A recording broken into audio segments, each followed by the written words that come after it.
Those that have questions, I encourage you to come to this mic right here. If it gets a little bit long, you can kind of line up right here, and let's go with some of these first couple questions. Dr. Craig, do you have anything that you want to say at the beginning? Only that if I don't know the area that the question is about, I'll simply say that this is not something I've worked on and take a pass.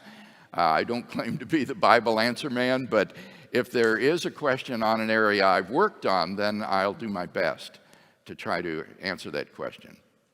Okay, so who would like to be first? We need someone to break the ice. Yes. And go ahead and line up behind this fellow so we don't have a time lag in between. I think my question is about the origin of evil. Yes. Christians, believe that real live evil exists. That yes. It's true. There really is evil in the yes. world. We don't believe God is evil. Right. And we believe that at some point He is all there was. Yes. So it becomes a conundrum to explain to people who aren't Christians how we got to this state if God's not the author of evil. If He didn't create evil, and He's not evil, and evil does exist, I didn't know if you had some thoughts about the origin yes. of that evil. Yes, I see the origin of evil in a disorder in the free will of creatures. God has created creatures with a free will, angels and humans, and these wills are properly oriented toward God as the supreme good.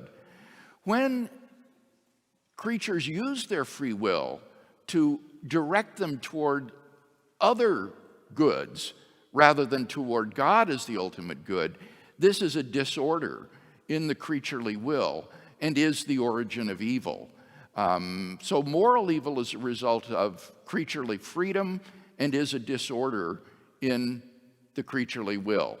Now, one might say in addition to that, that evil doesn't have any sort of positive ontological status. That is to say, evil isn't a thing that exists and needs to be created by God. It's a privation of something.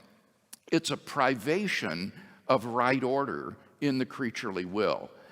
And to illustrate, think in physics.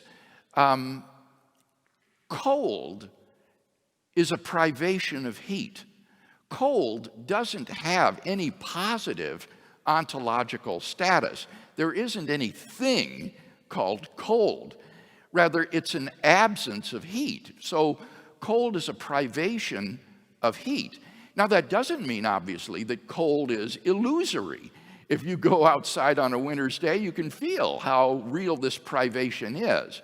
But it's not a positive reality that would need to be created by God. And in exactly the same way, evil doesn't have any positive ontological status. It's a privation of right order in the creaturely will that is due to freedom. Yes?